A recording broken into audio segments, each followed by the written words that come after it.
As we head into Saturday night through Sunday morning, we have yet another tropical system over the Philippines. This makes about 8 in the last 2 months. You just cannot catch a break. And while this one being named Tonyo by PAGASA, not named internationally by JMA, they don't name it until it becomes a tropical storm. But locally in the Philippines, they name them when they become a tropical depression. And I agree with PAGASA for naming this one.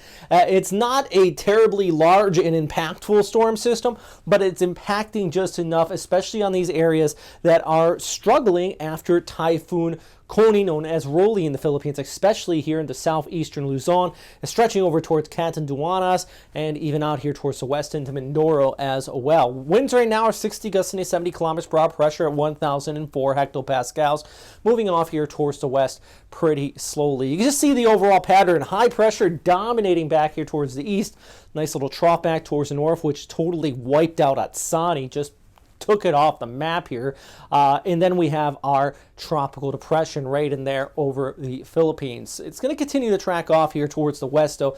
Maintaining that tropical depression might even become a tropical storm before nearing Vietnam as we go ahead into Tuesday over through Wednesday. But there's a look at your signal force warnings. Signal force 1 seems pretty plausible at this time across much of Visayas and southern Luzon. Remember, these are the areas still recovering after Super Typhoon Koni moved overhead. So there are homes here just without roofs. People are recovering, they're picking up, and even though this is some gale force conditions, it's not typhoon type conditions, it still is impactful enough and still creates all sorts of problems with it. So there's a look at your satellite imagery. That's where it is right now, moving just towards the east of Mindoro. Take a look at our forecast. Big issue is just that moisture that's going to continue to come behind it. So the bulk of the convection is just ahead of this, but we are going to continue to see that onshore flow in gale force conditions, not only for Luzon and northern Visayas, but even stretching out towards northeastern Luzon,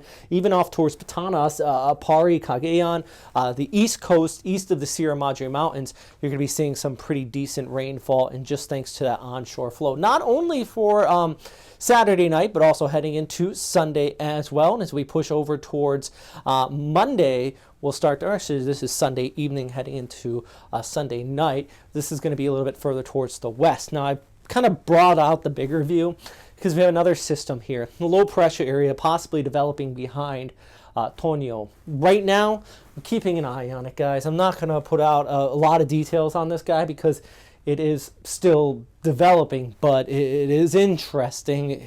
My goodness, we got another system.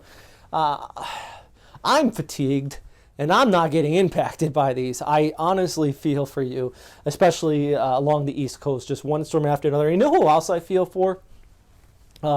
Central and Southern Vietnam.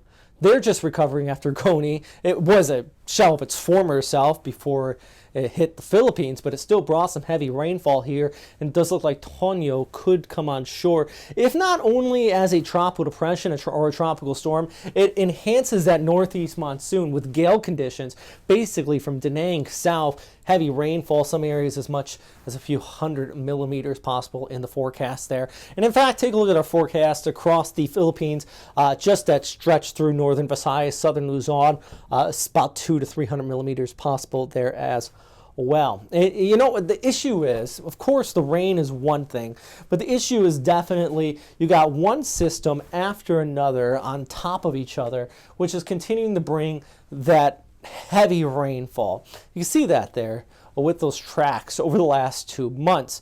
So ground saturated.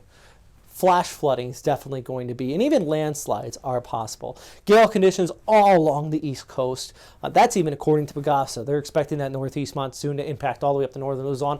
What's the seas 1 to 4 meters. So, you know, if you're going to be traveling here this weekend, might be planning on hopping on a ferry, just keep that in mind. The last thing we want is people to be lost in a storm like this, because people typically over-prepare for a super typhoon, which is great. I shouldn't say over-prepare. They prepare well.